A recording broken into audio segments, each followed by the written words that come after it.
प्रधानमंत्री जी आ रहे हैं, तो ये केवल चुनावी एजेंडे में ये केवल चमकाने वाली बात है। जो मानक है वो मानक पर अभी भी गंगा मां के पानी से स्नान करने लायक भी नहीं है और पीने के तो आप सोच भी नहीं। प्रधानमंत्री जी को बताना चाहता हूं कि ये चुनावी मुद्दा आपके लिए हो सकते हैं, लेकिन जब मां गंगा ही अशुद्ध है तो इसको ट्रीटमेंट प्लांट कर वो उद्घाटन क्यों कर रहे हैं।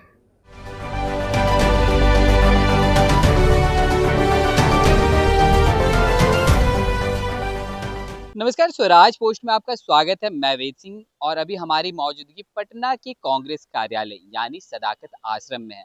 बता दें आपको कि कल प्रधानमंत्री नरेंद्र मोदी बिहार के सिवान जिले आ रहे हैं और बड़ी बड़ी सौगातें देने वाले हैं।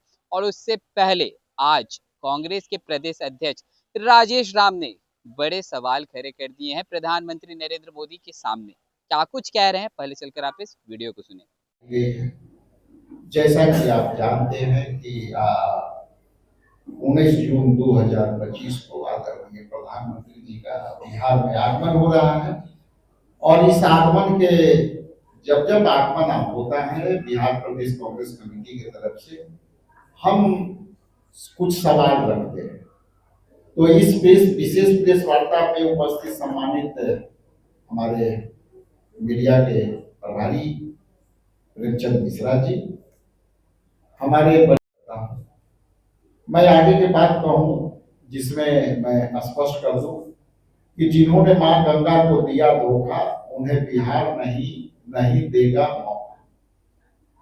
आज हमारा ये शीर्षक है इस वार्ता का। आप जैसा कि जानते हैं कि ना बिहार में बाढ़ नियंत्रण के लिए एक कदम बढ़ाया गया, ना गंगा के जल को नहाने व पीने लायक रहा है। और नेशनल ग्रीन ट्रिब्यूनल ने बिहार सरकार पर 50,000 का जुर्माना भी लगाया था। और प्रधानमंत्री जी बिहार आ रहे हैं और मां गंगा पर चुनावी चिंता जता रहे हैं।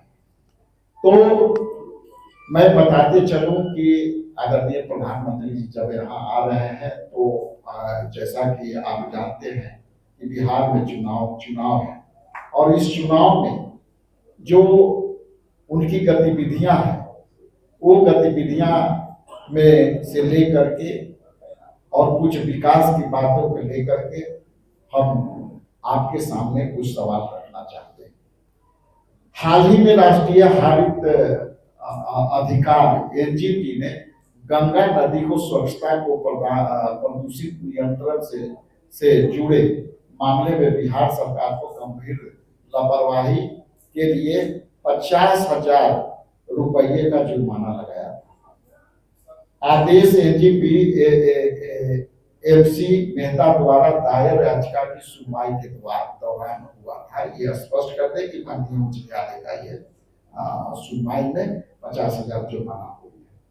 और बिहार राज्य में गंगा और उसकी सहायक नदियां के लिए बनाए गए एसटीपीएस सीवरेज और ट्रीटमेंट प्लांट की कुल संख्या 13 है, जिनमें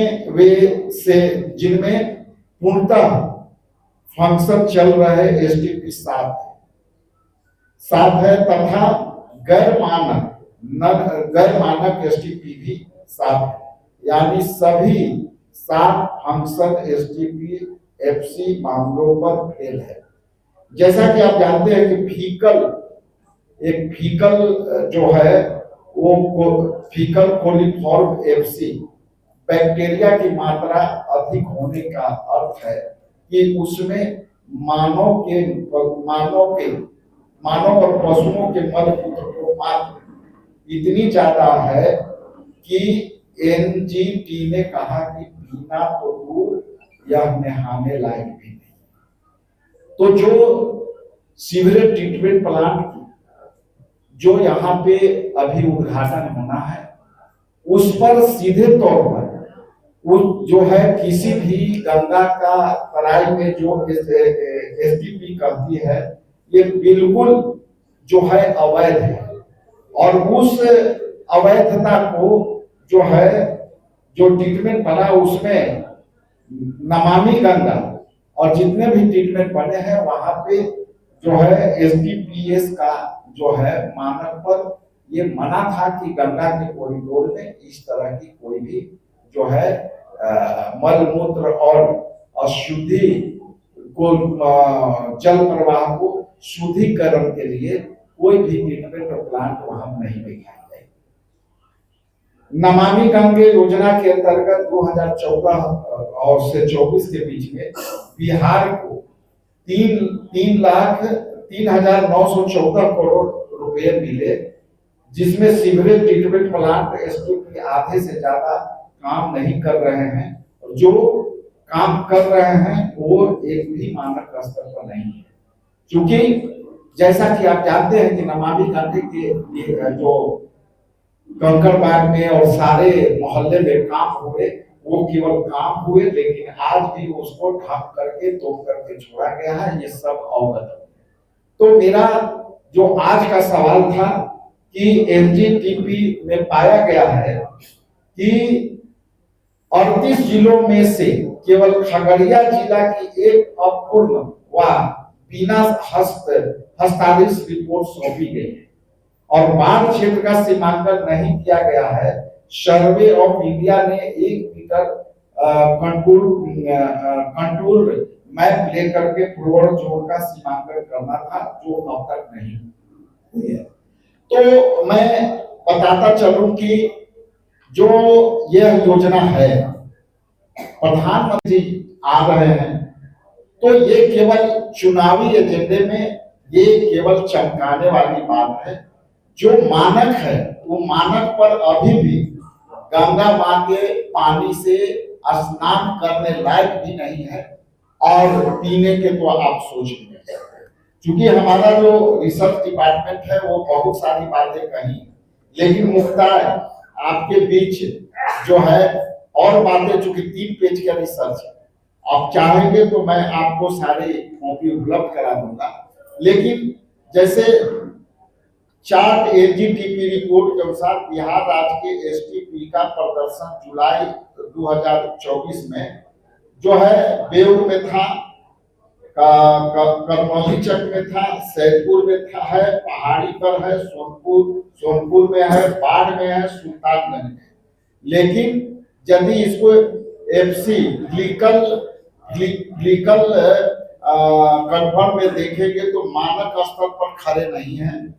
बेउर में भी मानक खड़े जो है नहीं है, करमौलीचक में मानक स्तर पर खड़े नहीं है, सैदपुर में मानक स्तर पर खड़े नहीं है, पहाड़ी पर मानक स्तर पर खड़े नहीं है, सोनपुर सारण में मानक स्तर पर खड़े नहीं है, सुल्तानगंज में मानक स्तर पर खड़े नहीं है। कुल 7 एसटीपी गैर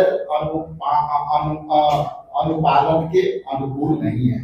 तो ये मोटे मोटे तौर पर आपके बीच में मेरा ये माननीय प्रधानमंत्री जी से सवाल था कि जो सीवरेज ट्रीटमेंट प्लांट के आप उद्घाटन करने आ रहे हैं वो आपकी मानक पर नहीं है, और ये यदि मानक पर नहीं है तो हम लोग इसको सीधे तौर पर जो आपका एफसी फिल्म जो है उसको आपको अवैध माना है, क्योंकि ये रिपोर्ट हमारी ये बतलाती है कि ये जो सीवरेज प्लांट है वो बिल्कुल अवैध है। इसलिए मैं आपके माध्यम से मैं प्रधानमंत्री जी को बताना चाहता हूं कि ये चुनावी मुद्दा आपके लिए हो सकते हैं, लेकिन जब मां गंगा ही अशुद्ध है तो इसको ट्रीटमेंट प्लांट को उद्घाटन क्यों कर रहे हैं? तो आपने साफ तौर पर सुना कि किस तरह से नमामि गंगे के तहत एसटीपी यानी कि सीवरेज ट्रीटमेंट प्लांट को लेकर के राजेश राम ने सवाल खड़े कर दिए हैं। क्या कुछ कह रहे थे राजेश राम, आप सुन रहे थे इस वीडियो के माध्यम से। तो चलिए और भी ऐसे तमाम खबरों का सिलसिला इसी प्रकार बना रहेगा। स्वराज पोस्ट पे अपनी राय प्रतिक्रिया हमारे कमेंट बॉक्स में जरूर साझा करें। धन्यवाद।